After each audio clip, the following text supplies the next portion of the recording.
My first guest needs really no elaborate introduction. He is probably one of the most prominent actors in the entire world today. Would you welcome, please, Mr. Charlton Heston. Charlton Heston publicly revealed his battle with Alzheimer's disease in 2002 at age 84. Some thought it was just Hollywood gossip. Others believed there was some truth to it.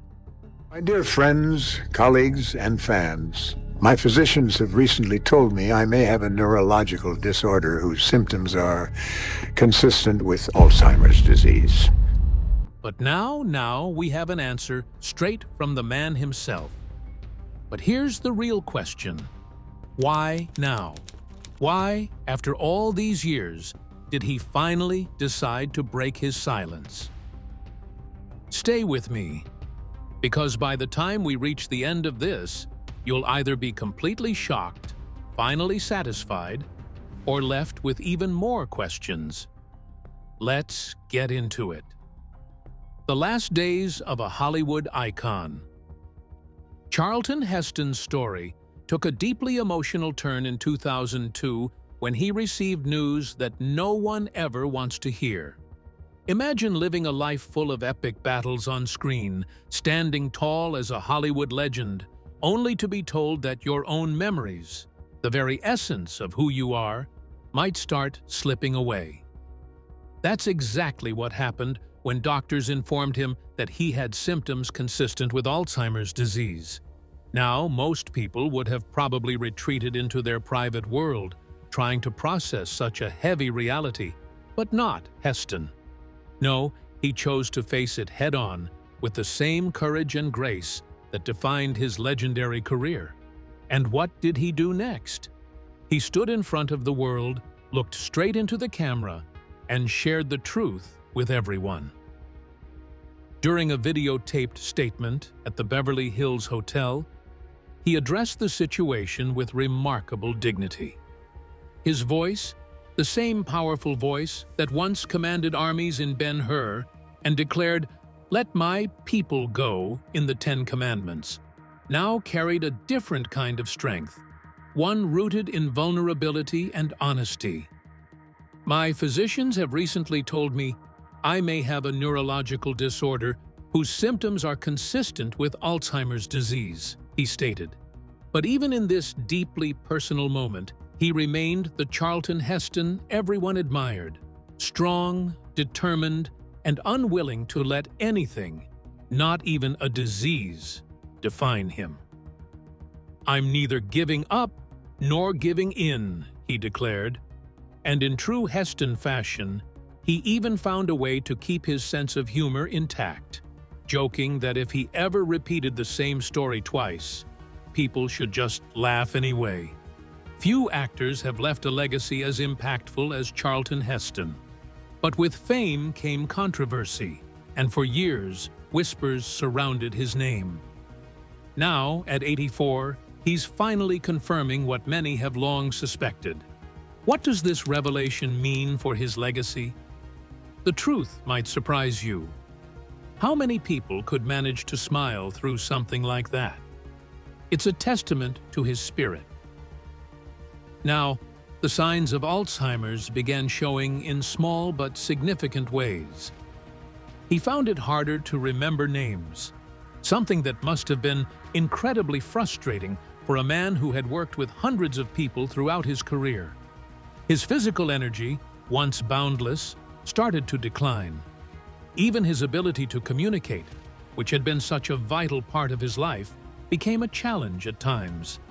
And yet, through all of this, he remained determined to live life as fully as possible. He stuck to his routines, worked whenever he could, and surrounded himself with the people and things he loved most.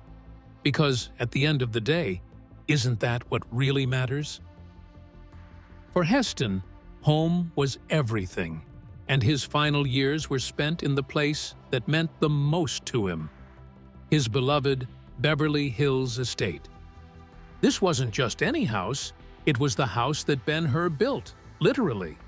He had started construction on the property back in 1959, right in the middle of filming the iconic movie. And let's be honest, If there was ever a house that perfectly reflected the man who lived in it, it was this one. Sitting on a stunning 3.5 acres above Coldwater Canyon, the estate was more than just a home. It was a sanctuary. Every inch of the property was infused with Heston's passion for life. His 2-story library, located right next to his master suite, was a book lover's dream. Then there was the private screening room, tucked away in a separate building, where he could sit back and relive his greatest performances. Outside, a tennis court with an observation deck and a swimming pool added to the estate's grandeur. But beyond all of these luxurious features, what made the house truly special was the life that was lived there. The love, the laughter, the memories created over decades.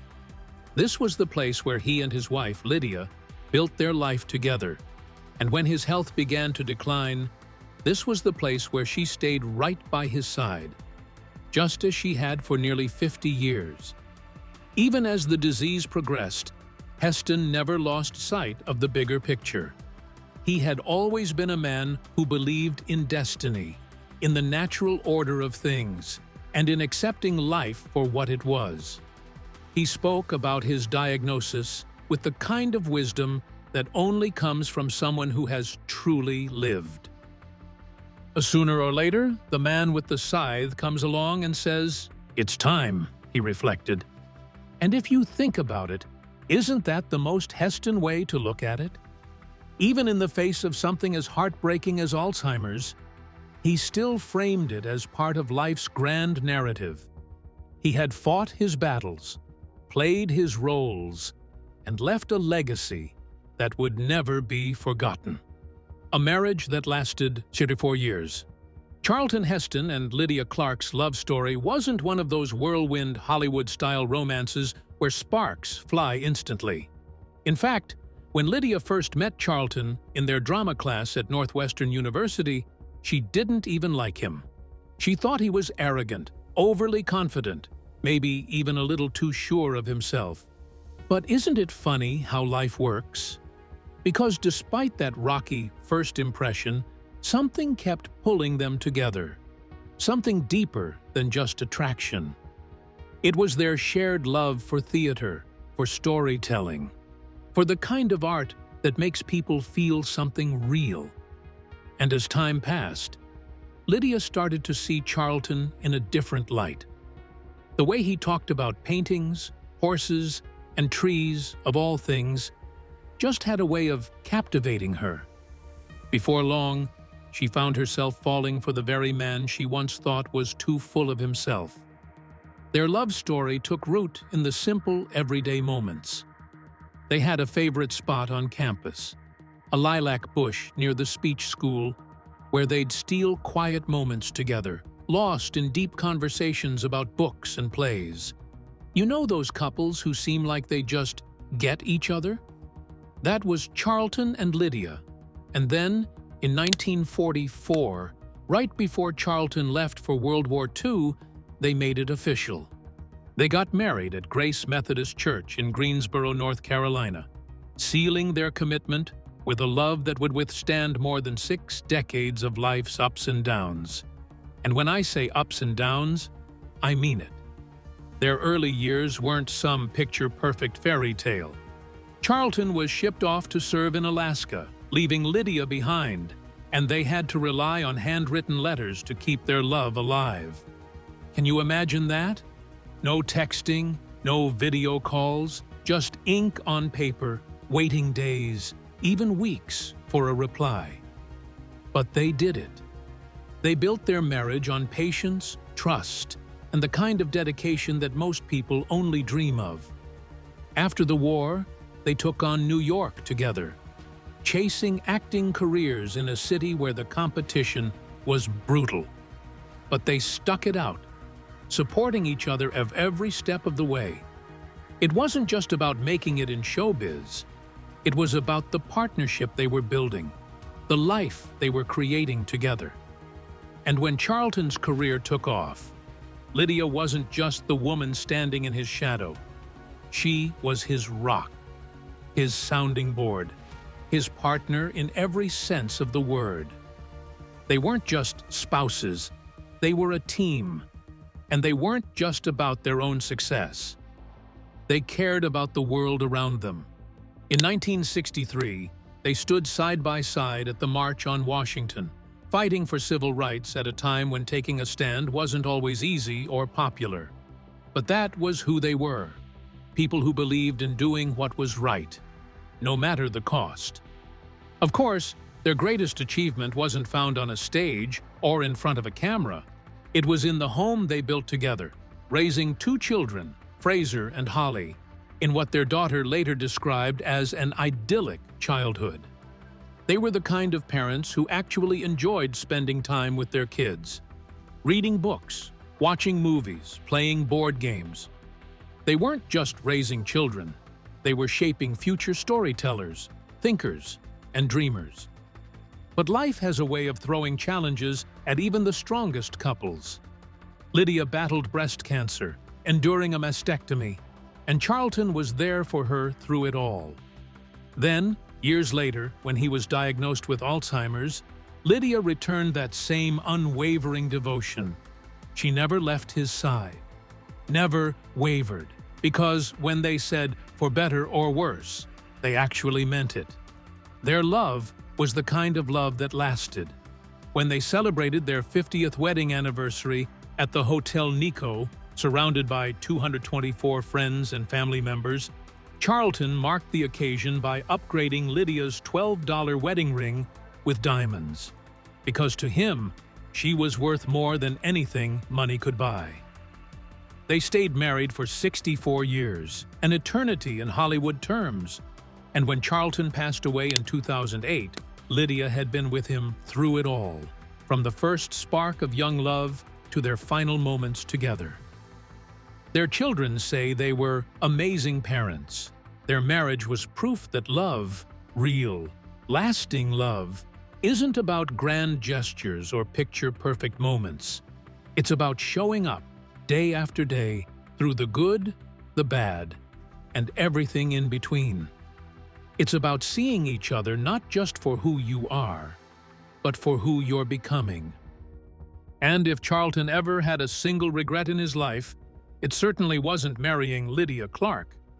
He once said, "I obviously found the right girl the first time out, and I had the brains to recognize that."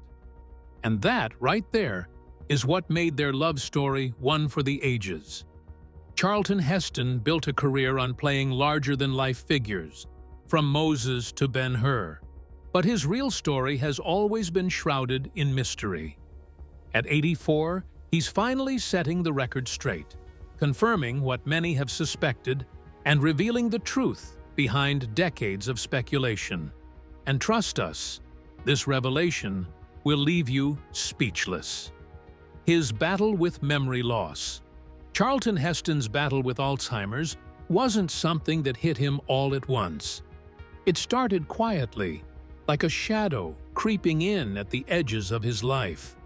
Small, barely noticeable things at first. He'd forget names, lose track of where he put things, or struggle to remember recent conversations. Nothing too alarming, right? After all, everyone has those moments. But then it started happening more often. He'd walk into a room and forget why he was there. He'd pause mid-sentence, grasping for a word that wouldn't come. And soon enough, it became clear. This wasn't just regular aging. Something was wrong. Doctors ran tests, and the results weren't what anyone wanted to hear. His symptoms were consistent with Alzheimer's disease.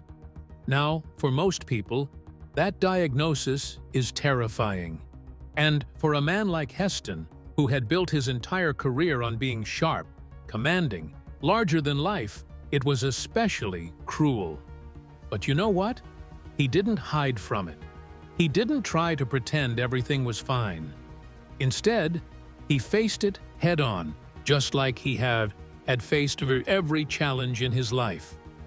In 2002, he stood in front of the world and made the announcement himself. His voice was steady, his presence still powerful, He said he was stepping away from public life, not because he wanted to, but because he had to. And just like that, a man who had spent his life playing heroes was about to fight his hardest battle yet, one he knew he couldn't win. At first, the changes were slow. By 2005, the disease had moved faster than anyone expected. His closest friends, people who had known him for years, were shocked by how quickly he had changed. The once vibrant man who had commanded stages and screens now struggled just to get out of bed some mornings. He fought it for 5 years and 4 months. That might not seem like a long time, but when you're battling Alzheimer's, every day is a fight. Most people with the disease live about 8 years after diagnosis, but Heston's decline was quicker. Maybe it was the stress. Maybe it was just the way the disease worked in his case. Whatever the reason, it was heartbreaking to see. This was a man who had once been the face of strength and resilience, now needing help just to do the most basic things. But even in his hardest moments, you could still see flashes of the man he had been. A certain look in his eyes, a familiar expression, reminders that underneath the disease, Charlton Heston was still there. He passed away in 2008, surrounded by family, the people who had loved him, who had stood by him through it all. And while Alzheimer's may have taken his mind, it never took his legacy. Because Charlton Heston wasn't just a great actor, he was a great man, a fighter, a leader, and above all, a husband, a father, a friend. His life was filled with moments of triumph, but his greatest victory was in the way he faced his hardest challenge. Not with fear, but with courage. Because that's who he was, and that's how he'll always be remembered. He was one of Hollywood's most celebrated stars, a man who commanded respect on and off the screen. But for years, rumors followed Charlton Heston about his politics, his personal life, and the hidden truths behind his career. Now, at 84, he's finally ready to speak. What's fact? What's fiction? And what has he been keeping to himself all these years? Let's dive in. Regrets about his Hollywood feuds. Hollywood may seem all glitz and glamour on the outside, but behind the scenes, even the biggest stars had their fair share of drama, and Charlton Heston was no exception.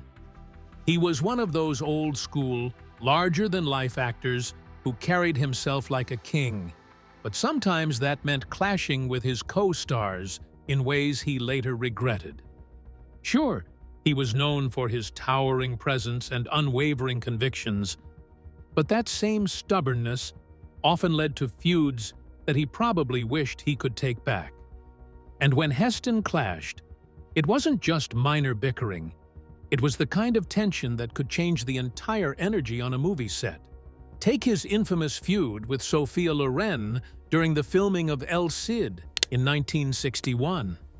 Now, you'd think working with one of the most breathtaking actresses of all time would be a dream, right? Not for Heston. From the start, things between them were rocky, and it all came down to control. Heston had been cast first, so he probably expected to be the main focus of the production.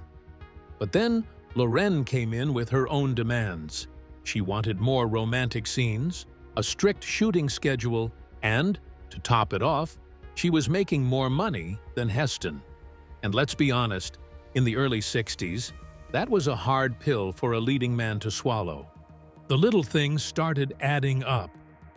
Loren insisted on having her own personal hairdresser flown in at a staggering $200 a week. Now, that may not seem like much today, but back then, it was a fortune.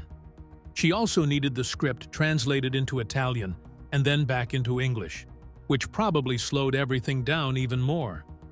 Heston, already frustrated, decided he was done dealing with her directly. He went so far as to refuse to look at her during certain scenes, asking for a stand-in when they filmed Laurie Ian's close-ups. Can you imagine that level of pettiness? It got so bad that during one of the most emotional moments of the film, the deathbed scene, Heston was literally looking past Lorraine instead of at her. He later admitted that he wasn't looking at his dying co-star in that moment. He was looking into the future. That's some serious commitment to a grudge. But here's the thing about time. It has a way of making people see things differently. Years later, Heston admitted that he regretted how he treated Lauren. He realized that his pride and frustration had gotten the best of him, and he wished he had been kinder to her on set. It was one of those moments in life where you realize that, yeah, you may have been technically right about something, but the way you handled it, not your finest hour. And honestly, it takes a big person to admit that, especially someone like Heston, who was never one to back down from his opinions.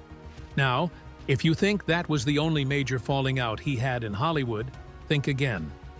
His feud with Paul Newman was just as intense, but for a completely different reason: politics. And let's be real, politics ruining friendships? That's not exactly unheard of, even today. But for Heston and Newman, their divide went deep. In the early 1980s, things between them got heated over their opposing views on President Ronald Reagan and nuclear policies. Heston was an outspoken conservative and a huge supporter of Reagan, while Newman, well, he was the exact opposite. The tension between them reached its peak during a televised debate on ABC's The Last Word, where Newman, in a moment of pure defiance, refused to shake Heston's hand. Think about that. These two had shared movie sets, had history together, and yet, at that moment, their ideological differences outweighed their personal connection. But here's what makes the story even more interesting.